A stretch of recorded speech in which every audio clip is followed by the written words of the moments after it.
This is a huge topic. Emotional control. It's a huge part of what determines whether you're a weak male or a strong one. We've got more mass shootings than ever before, more problems. The divorce rate's higher than ever before. Guys doing stupid things. Emotional control is a huge topic. If you have it, your life will be better. You'll deal with other human beings better. You'll respond to stress better. And all of this stuff ties together. You'll do better in the workplace as well. Emotional control is a massive thing. And people like to say that high testosterone is the cause of mindless violence and shootings and stabbings and things like that. I think anyone watching this video at this point, you probably have the common sense to realize that that's not true. Testosterone is amazing for emotional control. It makes you feel good. That's the first thing. People going around shooting people up probably aren't living great lives. They probably don't feel very good. What it really is cortisol. It's stress. What causes people to be erratic and emotionally chaotic, which is more common in women, at least in my experience. But what causes this, and it's not estrogen either, by the way, it's stress, it's cortisol, it's stress hormones. The monkey part of the brain, we're all apes deep down, we're all chimpanzees essentially. Well, there's a part of us that's like this, it's in the subconscious, deep in the reptilian brain, let's say. What causes the inner chimp to come out, the inner caveman, the crazy, the wild side with no emotional control, tends to be very impulsive, which is not a high testosterone trait. What brings that inner caveman out, the thing that is essentially an animal and was not wired to be a part of society with rules and laws and things like that, is stress. Testosterone does not make this happen. Stress is what makes this happen. Why?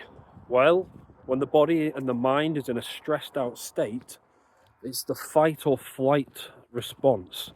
It thinks it's under attack. This is where a lot of mental health problems come from. Again, by the way, it all ties in together.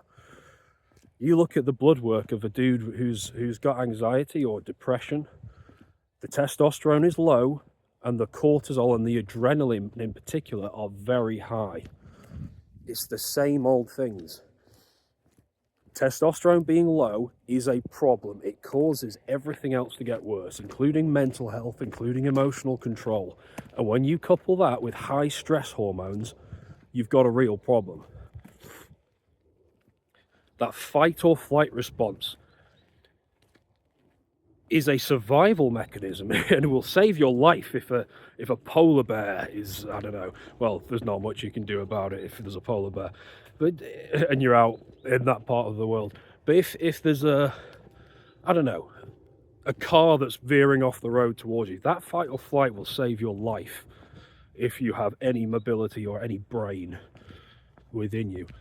When it's constantly triggered by nothing relative to life and death scenarios, it must be controlled. You've got to do something about that. It causes issues. Cortisol and adrenaline, constantly redlining it, that can ruin your life eventually, and it makes you more likely to do something stupid.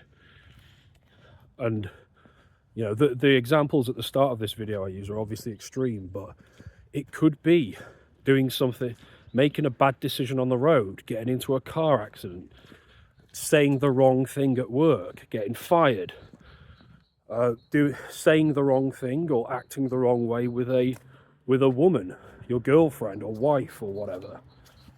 It all comes down to emotional control, which comes down to stress hormones.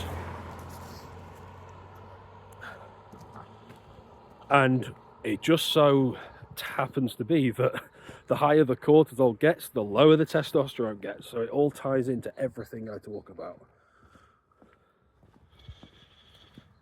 And people like to use the example of young males and young people in general driving way too fast on the road and causing more accidents and just being irresponsible in general.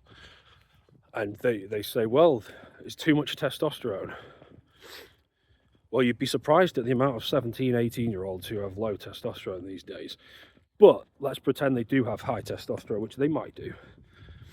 Most of these guys, they're high stress. They have high cortisol and adrenaline as well, which tends to make people, as I keep saying, more stupid, more erratic, and it allows the chimp to take over. And when the chimp takes over, you start doing dumb stuff. And that's regardless of the age, but young kids tend to have a lot more of that than people who are a bit more mature. So if you want to improve your emotional control, make better decisions, could be with the opposite sex, could be in the workplace, it could even be in the gym. Instead of trying to hit 1 rep maxes all the time, you actually build your base and build a strong physique first, which tends to be done on higher reps than 1. The sarcasm there, it's always done on higher reps than 1. Tends to be on higher reps than 6 or 7. But it all comes down to emotional control, better decision making, and getting those cortisol and adrenaline levels down, guys. Going for walks in nature is a big one. Having your circadian rhythm on point is a big one. Eating a cortisol controlling diet, getting plenty of magnesium, getting all the right minerals in, B vitamins, all of this stuff controls cortisol. Hurry up. What are you braking for? So yeah, cortisol, stress, man, is the biggest killer. Our brains are not wired for the speed of modern day life and technology. It's going to be very interesting to see what happens when AI truly takes over. I'm quite pessimistic about it personally. I don't think humans are ready for it. If we can't handle social media, we can't handle what's coming, in my opinion. Most people are too stupid. You guys are a step above most people. At least you're aware of the importance of health and hormones, and you've not been brainwashed to think that testosterone is evil unless women have it. But no, cortisol is the biggest killer of the modern day man. Cortisol control is going to be the biggest skill going forward. It bleeds into everything else you do, and it will only improve your life. And I think a good segue from here is to check out the video I did at the start of New Year, how to achieve your goals without cortisol elevating and becoming too high. Check out that video. I think you'll find it very useful.